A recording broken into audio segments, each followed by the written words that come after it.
The rain hammered against the windows of the Greyhound bus as we pulled into Millbrook, Oregon. Population 12,847 according to the faded welcome sign. Small enough to disappear, big enough to blend in. That was the point Marshal Rodriguez had explained. In witness protection, invisible was the goal. Before I continue with the rest of the story, kindly do me a little favor. Please hit the subscribe button, give this video a thumbs up, and don't forget to comment your favorite part of the story below. I love reading your thoughts and reactions. They truly keep me going. Now, allow me to take a moment to appreciate you. Yes, you. Thank you for making us a 48-strong community. Each one of you is a pillar of strength, color, and courage. This journey wouldn't be possible without your love, your voice, and your presence. You are making the queer community proud, and I see every one of you. Your support is not just a number. It's a movement. It's light in the dark. It's love, loud and unashamed. So from the bottom of my heart, thank you for standing with me. Thank you for being you. Now back to the story. My new name felt foreign on my tongue. Kieran Wells. 26 years old, graphic designer, no family to speak of. The lies they built around me were paper thin, but they'd have to hold.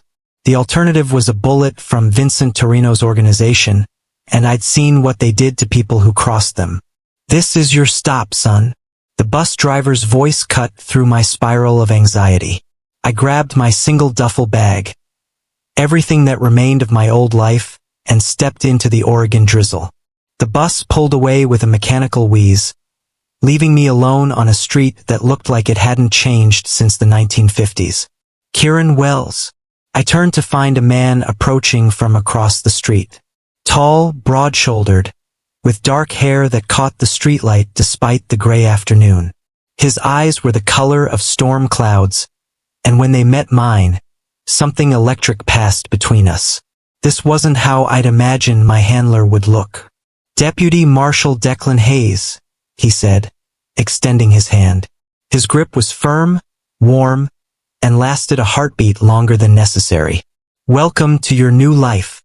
The safe house was a modest two-bedroom Craftsman on Elm Street, complete with a white picket fence and rose bushes that had seen better days. Declan carried my bag inside like it weighed nothing, his movements fluid and controlled. Everything about him suggested careful restraint, from the way he checked each room methodically to how he avoided looking directly at me for too long. Kitchen stocked for a week, he said, setting my bag down in the living room. I'll be staying in the guest room until we're sure you've settled in safely. You're staying here? The words came out higher than I intended. Standard protocol for the first month. After that, I'll be nearby but not. He gestured vaguely between us. Not underfoot.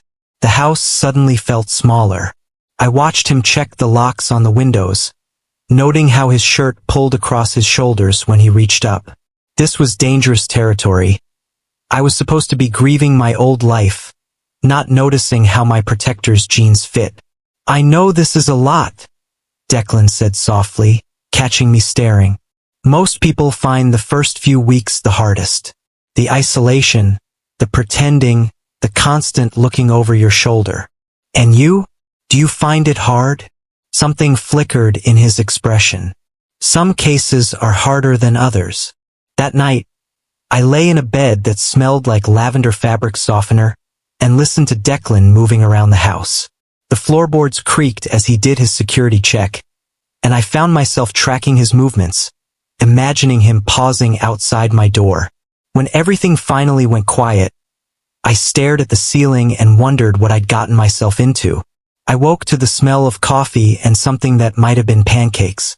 Sunlight streamed through unfamiliar curtains, and for a moment, I forgot where I was.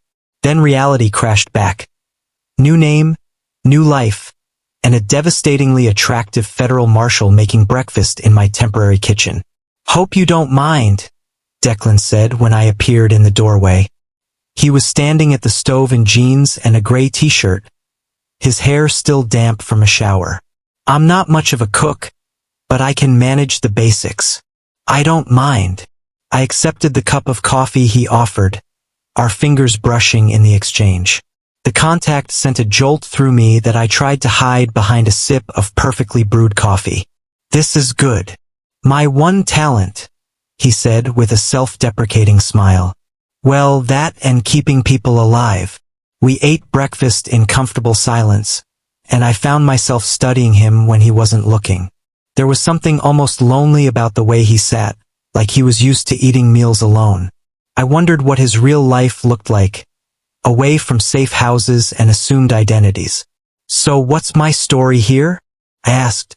I mean, if anyone asks. You're a freelance graphic designer who moved here for the quiet. You work from home, keep to yourself. Simple stories are the hardest to disprove. And you, old friend helping you get settled. I'll be around for a few weeks, then gradually fade into the background. The thought of him fading away left me with an unexpected hollow feeling. What if I don't want you to fade? The question hung between us like a live wire. Declan's hand tightened around his coffee mug, and for a moment, I thought he might say something that would change everything. Instead, he cleared his throat and stood up. I should show you the security system. Millbrook turned out to be the kind of place where everyone knew everyone, which made blending in both easier and harder than I'd expected. The elderly woman next door, Mrs. Chen, brought over a casserole and lingered long enough to get a good look at both me and Declan. The mailman, Pete, made small talk about the weather and asked if I was settling in okay. Even the barista at Common Ground's coffee shop remembered my order after 2 visits. They're protective here, Declan explained as we walked back from the post office. Small towns look out for their own, but they're also suspicious of outsiders until you prove yourself. How do I prove myself without actually being myself? You be the best version of the person you're pretending to be. It was a strange kind of philosophy, but I was starting to understand what he meant. Kieran Wells was quieter than I'd ever been, more thoughtful. He smiled at strangers and said please and thank you. He was the person I might have been if I hadn't grown up in Chicago's shadows, if I hadn't seen what I'd seen. That evening, I set up my laptop on the kitchen table and opened a design program for the first time in weeks. My hands shook as I tried to create something, anything that felt authentic. Declan appeared in the doorway, watching me struggle. You okay? I used to love this, I said, staring at the blank canvas on my screen. Now it feels like I'm pretending to be someone who's pretending to be me. He pulled out the chair beside me and sat down, close enough that I could smell his cologne, subtle and woodsy. What did you love about it? Creating something from nothing, taking an idea and making it real, beautiful, useful. I gestured helplessly at the screen. But everything I make now feels like a lie. Maybe that's because you're trying to create the old you instead of discovering the new you. I looked at him, really looked, and saw something in his expression that made my breath catch. Is that what you did? Discover a new you? Every day, he said quietly. The job requires it. What about when you're not working? I'm always working, Kieran. The way he said my new name sent shivers down my spine. It sounded different coming from him, less like a lie and more like a possibility. 2 weeks into our arrangement, I was starting to understand the careful dance Declan and I were performing. He maintained professional distance during the day, checking in with his superiors, reviewing security protocols, making sure I followed the rules. But in the evenings, when the official duties were done, something shifted between us. It started small. Lingering glances across the dinner table, conversations that went deeper than they should have, the way he'd brush against me when reaching for something in the kitchen. I told myself I was imagining it, that isolation was making me read into innocent interactions. Then came the night I woke up screaming. The nightmare was always the same. Vincent Torino's cold eyes, the sound of gunshots, the weight of what I'd witnessed crushing down on me. I sat up gasping, sheets soaked with sweat, the phantom smell of blood in my nostrils. Declan appeared in my doorway within seconds, gun drawn, eyes scanning for threats. When he realized it was just me and my demons, he holstered the weapon and moved closer. Hey, you're okay. You're safe. His voice was gentle, his presence solid and real in the darkness. Without thinking, I reached for him, and he sat on the edge of my bed, letting me anchor myself to his warmth. I can't get it out of my head, I whispered. What I saw, what I know. Sometimes I think it would have been easier to just don't. His hand covered mine, strong and steady. Don't go down that road. We sat in silence for a long moment, his thumb tracing circles on my knuckles. The gesture was intimate, protective, and completely against every protocol he was supposed to follow. This is dangerous, he said finally, but he didn't pull away. What is this? The way I... He stopped, jaw clenching. I should go. But he didn't move, and neither did I. We stayed there in the darkness, balancing on the edge of something that could destroy us both. Common grounds became our routine. Every morning at 8, Declan and I would walk the 3 blocks to the coffee shop, order our usual drinks, and pretend to be just what we appeared. Old friends helping each other through a transition. The barista, Sarah, started making our drinks before we even ordered them. You two have been friends long? She asked one morning, her curiosity barely disguised as small talk. Since college, Declan answered smoothly. Lost touch for a while, but you know how it is with real friends. That's sweet. You can tell when people have history. I caught Declan's eye and saw something flicker there. A question, maybe, or a wish. We did have history now, just not the kind we could acknowledge. Later, as we walked home, I found myself thinking about her words. Do we look like we have history? What do you mean? Sarah said she could tell. That we look like. I fumbled for the words. Like whatever this is between us is real. Declan stopped walking. We were in front of the old Methodist church, its white steeple reaching toward gray clouds. Kieran. I know we can't. I know it's against the rules and dangerous and probably the worst possible timing in the history of bad timing. The words tumbled out before I could stop them. But I can't pretend I don't feel something when you look at me like that. Like what? Like you're trying not to want something you can't have. He was quiet for so long I thought he might not answer. When he finally spoke, his voice was rough. Some things are worth the risk. Others can get you killed. Which is this? I don't know, he admitted. And that's what scares me. 3 weeks in, and we'd developed an unspoken understanding about space and boundaries. Declan gave me the living room in the evenings while he worked in the kitchen. We took turns in the bathroom, timed our showers so we wouldn't run into each other in the hallway. It was a careful choreography designed to keep us from doing something stupid. It almost worked. The night it fell apart started innocently enough. I was on the couch with my laptop, working on a logo design for a fictional client. Practice work to keep my skills sharp. Declan was at the kitchen table with case files. The soft scratch of his pen the only sound in the house. Can I ask you something? I said, saving my work and closing the laptop. Shoot. What made you want to do this job? He looked up from his files, considering the question. You want the official answer or the real one? Real one. I wanted to be someone who made a difference. Someone who stood between the bad guys and the people who couldn't protect themselves. He set down his pen and leaned back in his chair. Sounds naive when I say it out loud. It sounds like someone who cares. Caring can be a liability in this job. Is that what they taught you at Quantico? That's what experience taught me. His eyes met mine across the room. Caring makes you take risks. Makes you put one person's safety above everything else, including protocol. The weight of his words settled between us. We both knew what he was really saying. And yet here you are, I said softly. Here I am. The moment stretched until it became unbearable.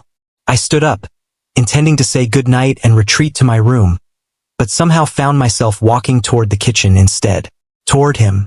Kieran. My name was a warning. I stopped just close enough to see the conflict in his eyes, the way his hands clenched and unclenched on the table. What if I wasn't in witness protection? What if we'd met somewhere else? Some other way. But we didn't. What if we had? He stood up slowly, and suddenly the space between us felt charged with possibility. If we'd met somewhere else, he said carefully. I'd have asked you out after that first conversation. Just out. For starters. My heart hammered against my ribs. And then I'd have spent weeks trying to figure out how someone like you ended up single. Someone like me? Smart. Funny. Beautiful in a way that makes it hard to concentrate on anything else. The confession hung in the air between us. I took another step closer, close enough to touch him if I wanted to. And God, I wanted to. Declan. I should go check the perimeter, he said abruptly, stepping back. Make sure everything's secure. He was gone before I could respond, leaving me alone in the kitchen with the taste of almost on my lips. Then a storm hit Millbrook on a Tuesday, bringing with it the kind of relentless rain that made leaving the house feel like a personal affront to nature. Declan and I were trapped inside together, the walls of the safe house feeling smaller with each passing hour. We could play cards, I suggested after we'd exhausted small talk over breakfast. Don't know any games. Really? What did you do for fun as a kid? Read. Ran. Practiced shooting tin cans off fence posts. He shrugged. My dad was military. Fun was pretty structured. I tried to imagine a young Declan, all serious eyes and perfect posture, and felt a pang of something that might have been tenderness. No wonder you're so good at following rules. Most rules, he corrected. And there was something in his tone that made me look up from my coffee. The electricity in the house chose that moment to flicker and die, plunging us into the gray half-light of the storm. Declan was on his feet instantly, hand moving toward his weapon before logic kicked in. Just the storm, I said. Old house, probably happens all the time. He relaxed slightly but remained standing. I should check the backup generator. Or, I said, surprising myself with my boldness, we could just sit with it for a while. When's the last time you just sat in the quiet? I don't really do quiet. Maybe you should try it. I patted the couch beside me, and after a moment's hesitation, he sat down. Not close enough to touch, but close enough that I could feel the warmth radiating from his skin. Outside, the rain drummed against the windows with hypnotic persistence. This is nice, I said eventually. Sitting in the dark, being still, not having to perform or pretend or worry about what comes next. I turned to look at him. Just being here with you. Kieran. I know we can't, but that doesn't stop me from wanting. In the dim light, I could see the conflict playing out across his features. What you're feeling, he said carefully. It's normal. Isolation, stress, proximity. It creates bonds that might not be real. Is that what you think this is? Stockholm Syndrome with my bodyguard. I think, he said slowly, that you're going through something traumatic, and I'm the one constant in your life right now. That's a powerful thing. And what you're feeling, is that just professional obligation? The question hung between us like a challenge. When he finally answered, his voice was barely above a whisper. No. What I'm feeling is the reason I should request a transfer. But you won't. No, he admitted. I won't. The power flickered back on, sudden and jarring, breaking the spell that had settled over us. But something had shifted in that darkness, some admission that couldn't be taken back. We need milk, Declan announced, studying the contents of our refrigerator with the same intensity he usually reserved for security threats. And eggs, I added, looking over his shoulder. And pretty much everything else. Shopping trip then. Millbrook's grocery store was a throwback to simpler times, narrow aisles, handwritten sale signs, and a checkout clerk who knew everyone by name. Declan pushed the cart while I consulted the list we'd made. Our domestic routine so natural it was almost scary. Paper or plastic? Asked the teenage clerk when we reached the checkout. Paper, I said at the same time Declan said, plastic. We looked at each other and laughed, the sound drawing curious glances from other customers. The clerk, whose name tag read Tyler, grinned at us. You guys are new in town, right? Haven't seen you around. Just moved here, I confirmed. Still figuring things out. Cool. You picked a good place. Millbrook's pretty chill. Tyler started bagging our groceries, chattering easily. You two live together? The innocent question hit like a landmine. Declan's hand tightened on the cart handle, and I felt heat creep up my neck. Temporarily, Declan said smoothly. I'm helping Kieran get settled. That's awesome. My boyfriend and I just moved in together too. Scary at first, but totally worth it. Tyler's casual mention of his boyfriend sent a jolt through me. In Chicago, I'd lived carefully, quietly, never quite hiding but never fully open either.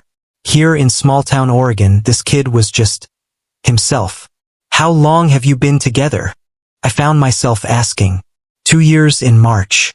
We're thinking about getting married when we graduate. Tyler handed us our bags with a smile. Sorry, I know I'm oversharing. Just nice to see other couples making it work. You know? We made it to the parking lot before either of us spoke. He thinks we're together, I said, loading bags into Declan's SUV. Yeah. Doesn't seem to bother him. Small towns can surprise you. I wanted to ask what he meant by that, but the careful way he wasn't looking at me suggested this wasn't a conversation he was ready to have. Still, something had shifted in that grocery store, some possibility I hadn't dared consider. On the drive home, I found myself wondering what it would be like if Tyler's assumption were true. If Declan and I really were just a couple figuring out life together, buying groceries and making plans and not having to hide what was growing between us. You're thinking loud, Declan said, glancing at me from the driver's seat. Just wondering what normal feels like. This isn't normal for you? Is it for you? He was quiet for a long moment. No, he said finally. But maybe normal is overrated. It became a habit, those late-night talks in the kitchen. After the official day was done, after Declan had filed his reports and I'd pretended to work on my fictional design projects, we'd find ourselves drawn to the same space, nursing cups of tea or decaf coffee and talking about everything except the obvious. Tell me about before, I said one night, curled in my chair with my feet tucked under me. Before the Marshalls, before all this. Before. Declan considered the question, his hands wrapped around his mug. College, I guess.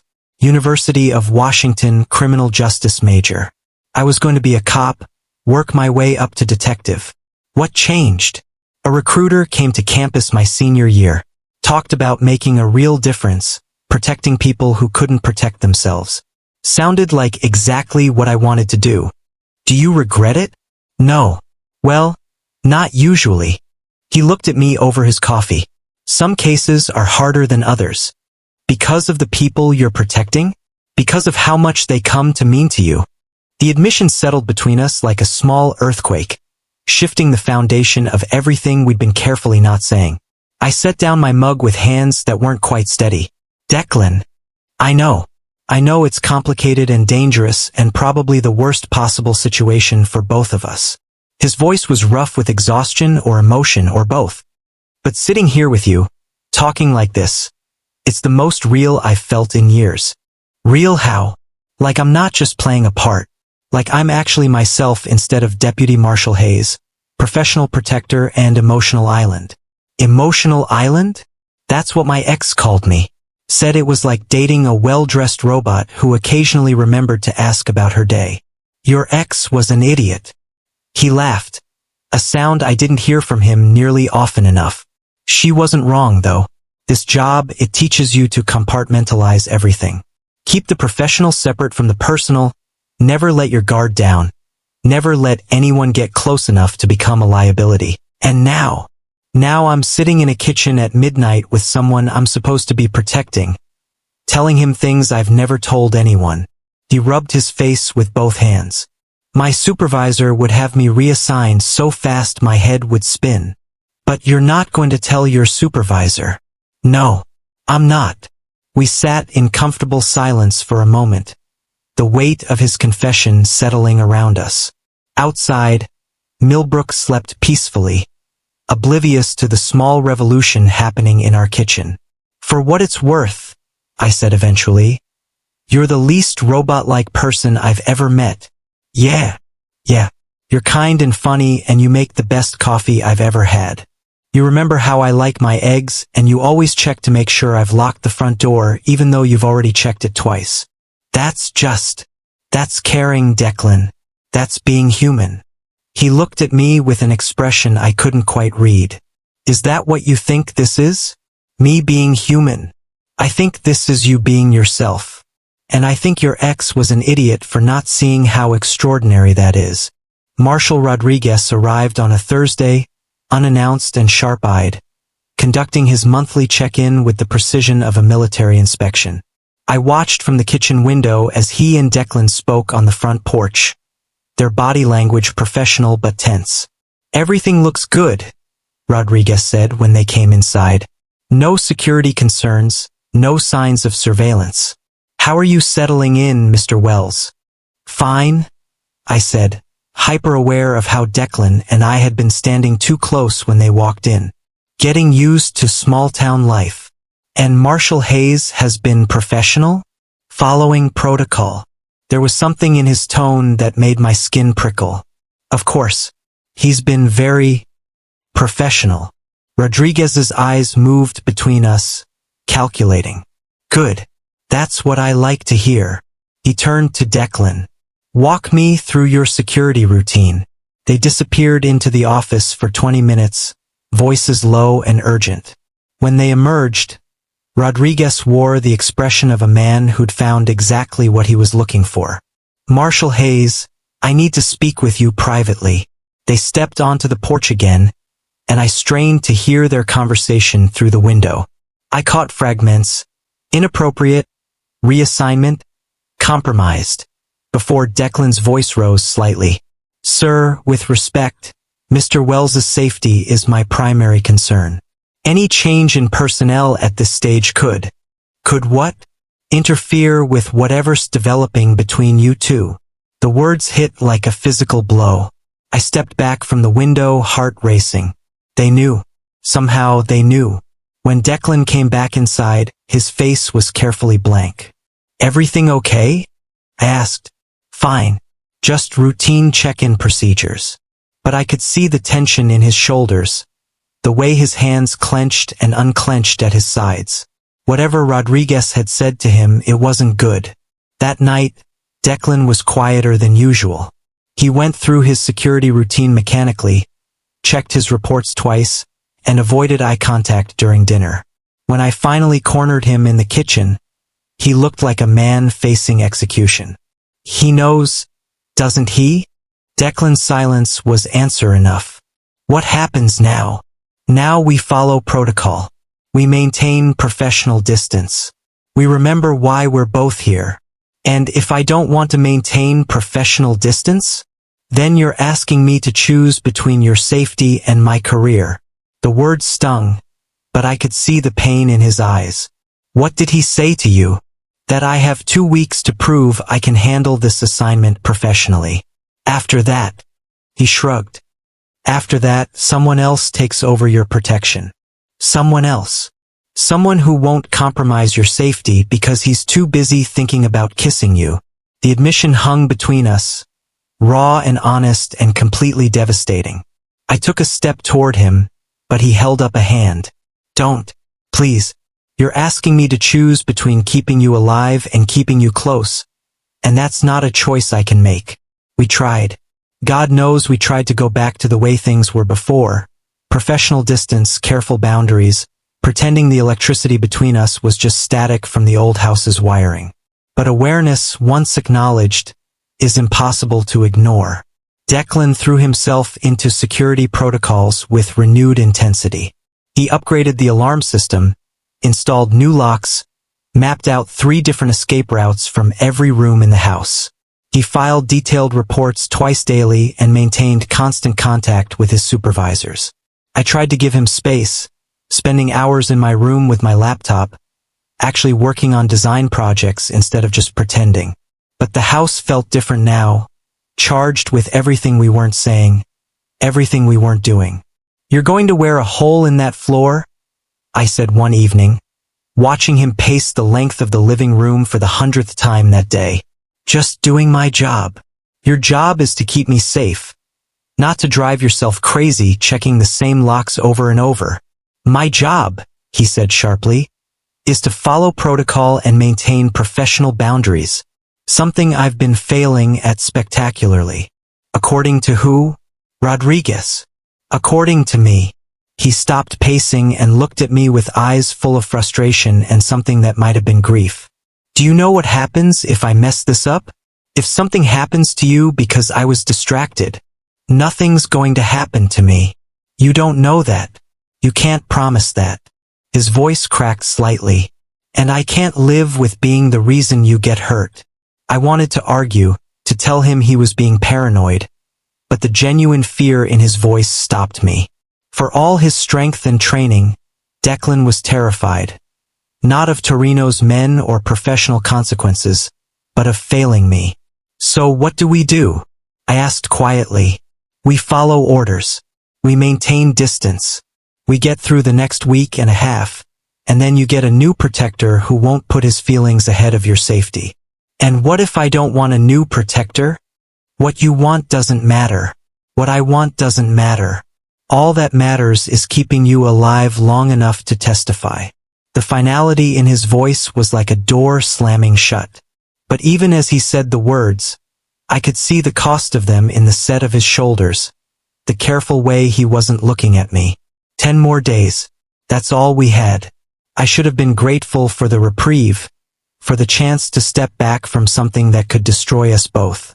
Instead, all I could think about was the countdown clock ticking in my head, measuring out the last of whatever this was between us. The breaking point came on a Wednesday night, 9 days before my new handler was scheduled to arrive.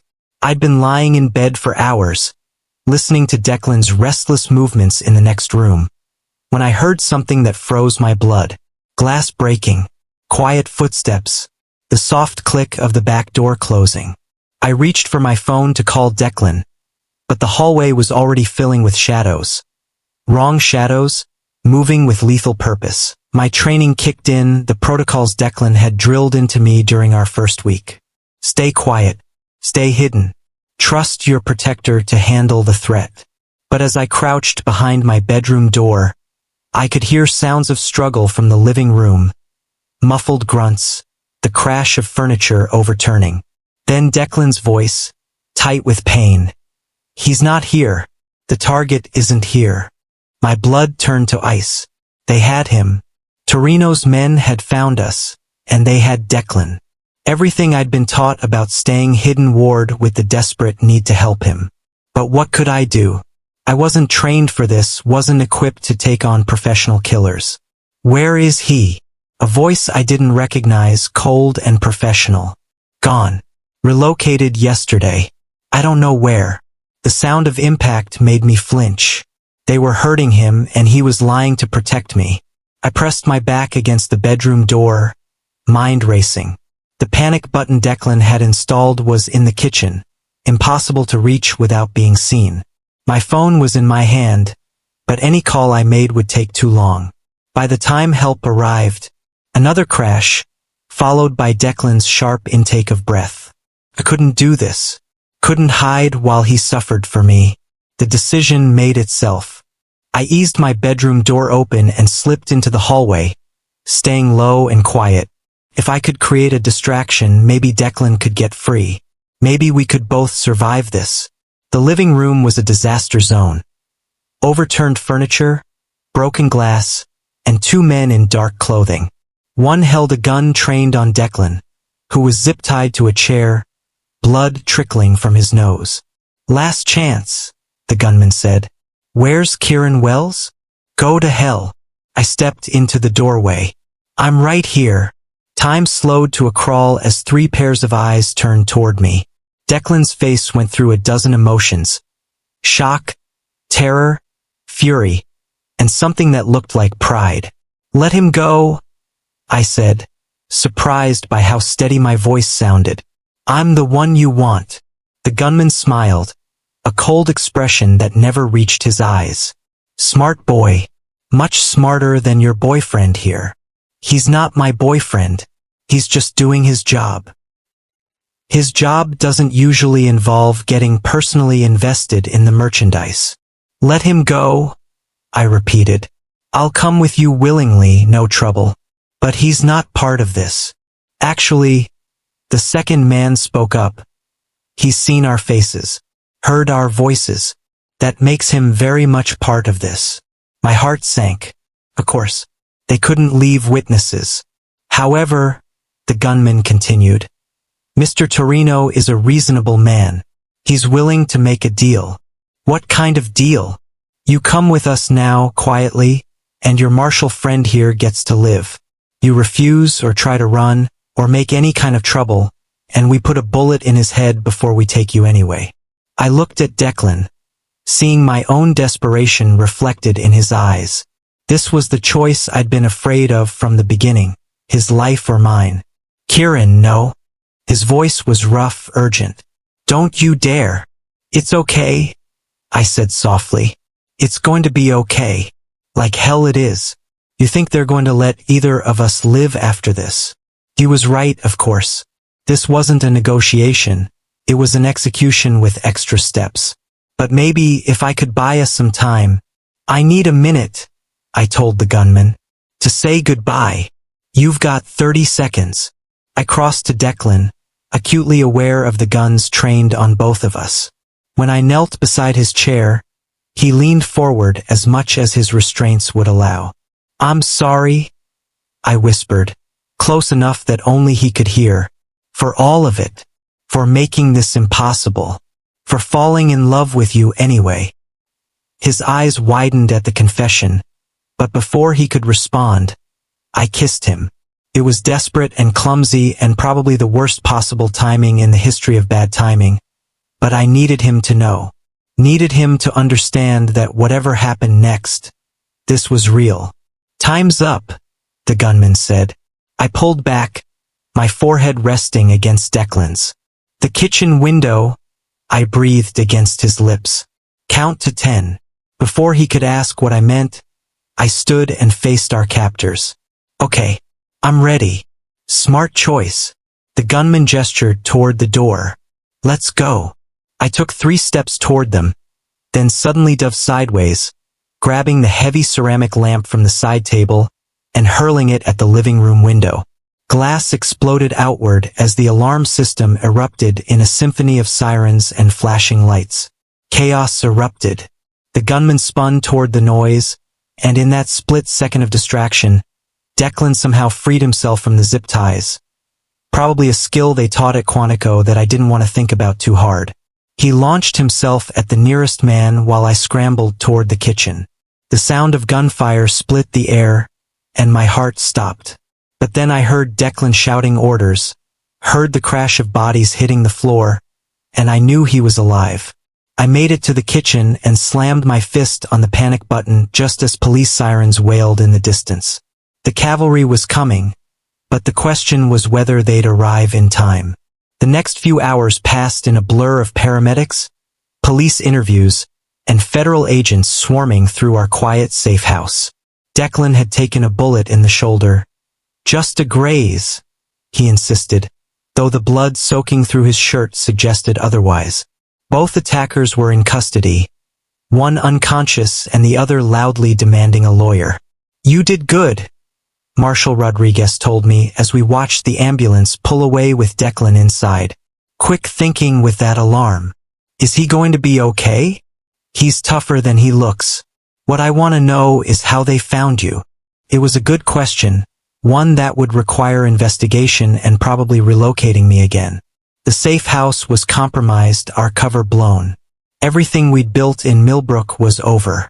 We'll need to move you tonight, Rodriguez continued. New location, new identity. Clean slate. What about Declan? What about him? Is he still my handler? Rodriguez studied me with sharp eyes. That depends. Can you both maintain professional boundaries? Or do I need to assign someone else? The question hung in the air between us.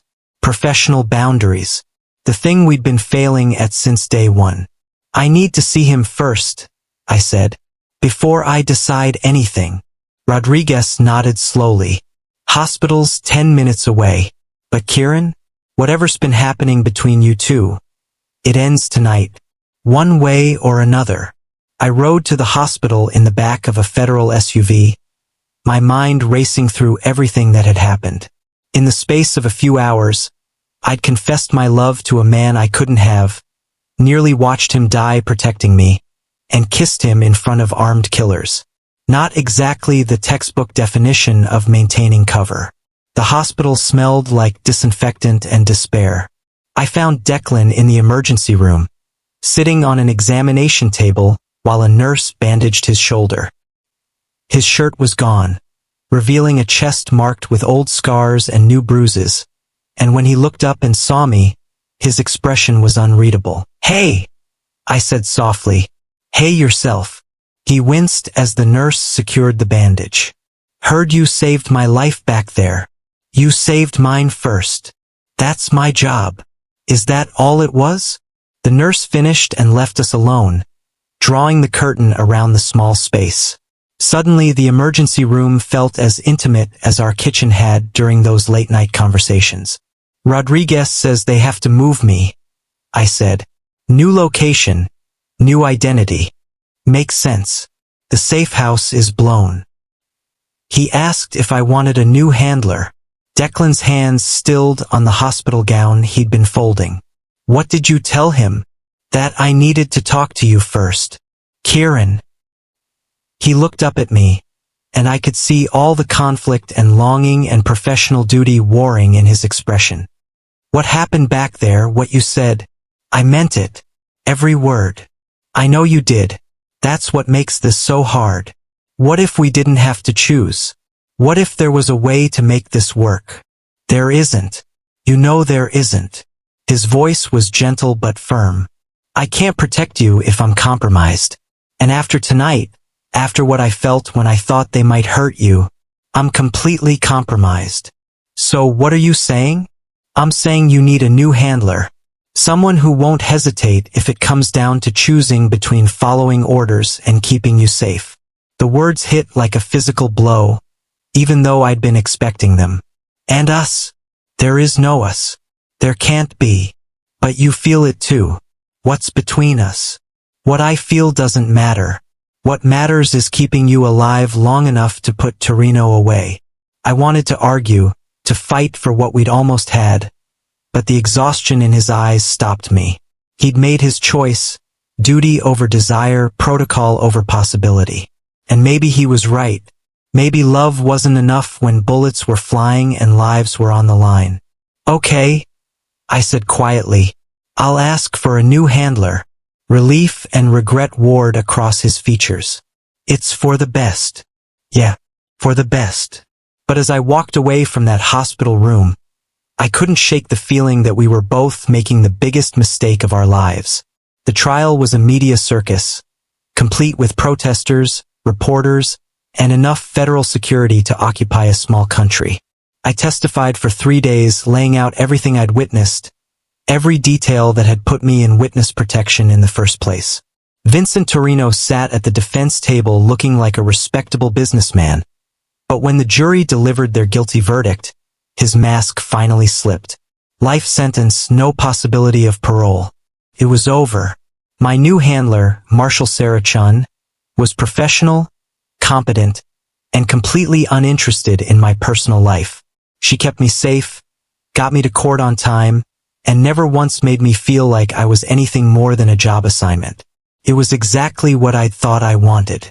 After the trial, they offered me a new identity in a new city, Phoenix, maybe, or Denver. Somewhere warm and anonymous where I could disappear completely. But standing outside the courthouse, watching the news vans pack up and the protesters disperse, all I could think about was a small town in Oregon and a man who made perfect coffee. "So what's it going to be?" Marshall Chin asked. "Fresh start somewhere sunny?" "Actually," I said, "I think I'd like to go home." "Home?" "Millbrook, Oregon, if that's possible." She looked surprised. "It's not impossible, but why would you want to go back there? The whole point of relocation is to start over." "Maybe I don't want to start over. Maybe I just want to continue what I already started." It took 3 weeks of paperwork and bureaucratic negotiations, but eventually I found myself back on a Greyhound bus, watching familiar Oregon countryside roll past the windows. This time, though, there was no one waiting for me at the bus stop. No storm gray eyes or careful smile. Just an empty street and a taxi driver who'd probably never heard of witness protection. The house on Elm Street had been cleaned and repaired, all evidence of that terrible night erased. New locks, new windows, new alarm system. But it still smelled like home, coffee and laundry detergent and the faint scent of the aftershave Declan had worn. I'd been back for 2 days when the knock came at my door. My heart hammered against my ribs as I looked through the peephole, half expecting to see federal agents or reporters, or some new threat I hadn't anticipated. Instead, I saw Declan. He stood on my porch in civilian clothes, jeans and a blue button-down that made his eyes look like the ocean, holding what appeared to be a bag of groceries. His hair was longer than I remembered, and there were new lines around his eyes, but his smile was the same careful, hopeful expression I'd fallen in love with. "Hey," he said when I opened the door. "Hey yourself." My voice came out rougher than I'd intended. "What are you doing here? Heard through the grapevine that you were back in town. Thought you might need groceries. And you just happened to be in the neighborhood?" "Actually," he said, setting the bag down on the porch, "I live here now. Bought a place on Maple Street, about 6 blocks over." "You live here?" "In Millbrook." Turned out I liked small-town life more than I expected. Put in for a transfer to the Portland field office. They needed someone to handle rural cases, and I needed— He paused, searching for words. I needed to be somewhere that felt real. We stood there looking at each other, two people who'd survived bullets and bureaucracy and the impossible choice between duty and desire. He looked good, tired maybe, but good. Happy even. "So," I said eventually, "want to come in for coffee? I think I remember how you like it." His smile was answer enough. We moved through the familiar kitchen dance, him starting the coffee, me pulling mugs from the cabinet. But this time there were no protocols to follow, no professional boundaries to maintain. This time, when our hands brushed as I handed him the sugar, neither of us pulled away. "I kept thinking about what you said," he told me, leaning against the counter, "about there being a way to make it work. And I realized you were right. There was a way. I just had to be brave enough to take it. Leaving the Marshal's service? Requesting reassignment. Getting you a new handler.